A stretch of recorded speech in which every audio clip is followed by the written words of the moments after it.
I stood there mesmerized. I had just opened the blinds on my window, and the sunrise that I saw was beyond description. Beyond description. The best way that I could say it was like God was beginning the day with living poetry. Beginning the day with living poetry. And I was so excited that one of my Facebook friends, Karen Forte, took a picture of that sunrise and posted it on Facebook so that you could see a piece of what I experienced. Because to me, it was like a glimmer of hope that was bringing me out of the darkness that I was feeling with the oppression of the pandemic. I was just feeling so oppressed and dark. It's been a challenging time. And yet, when I saw this sunrise unfolding, as Karen named it, morning unfolding, I felt a glimmer of hope. And I just stood there memorized because, see, the sunrise continued. This is the same sunrise from that morning. Wasn't that amazing?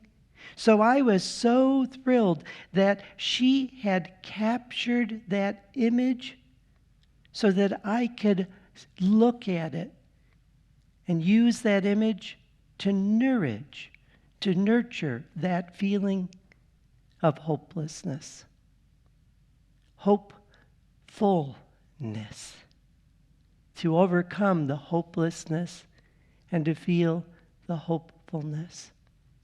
So what I love is the sacred synchronicity when I came to discover that my sister, Kim Radloff, made a sunrise her cover photo on Facebook and put these words with her cover photo: "May 2021 bring renewed hope, good health, and happiness." From my sister's Facebook cover photo to God's ears, please, that we can discover hope in this new year. May 2021 bring renewed hope, good health, and happiness. And my sister, she named her picture Morning Sunrise. God's living poetry.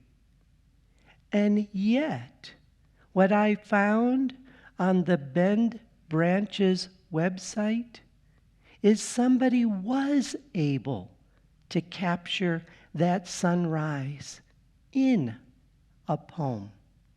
To take God's living poetry and actually put it into words. And she named the poem Hope in a Sunrise.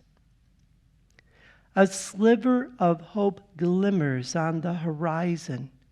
A dark bud opens, delicate petals unfurl, hope blossoms filling the sky. And what's so beautiful about this poetry, Hope in a Sunrise, is she did it in the form of a tanka poem. Now, I don't know if you know a lot about tanka poems.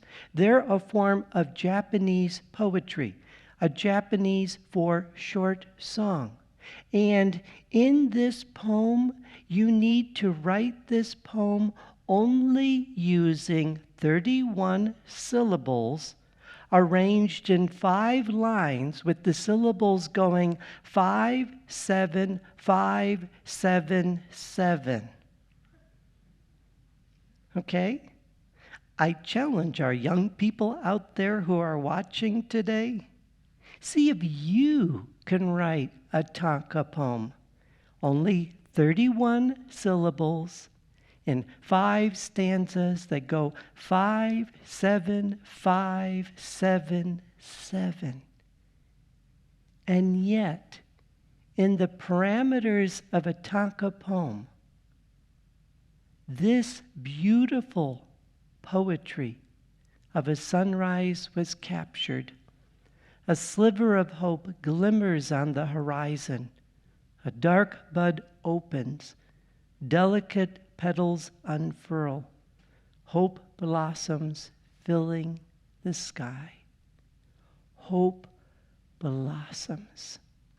Hope blossoms when we reflect on the poetry of life that takes us from the darkness to an encounter with the light.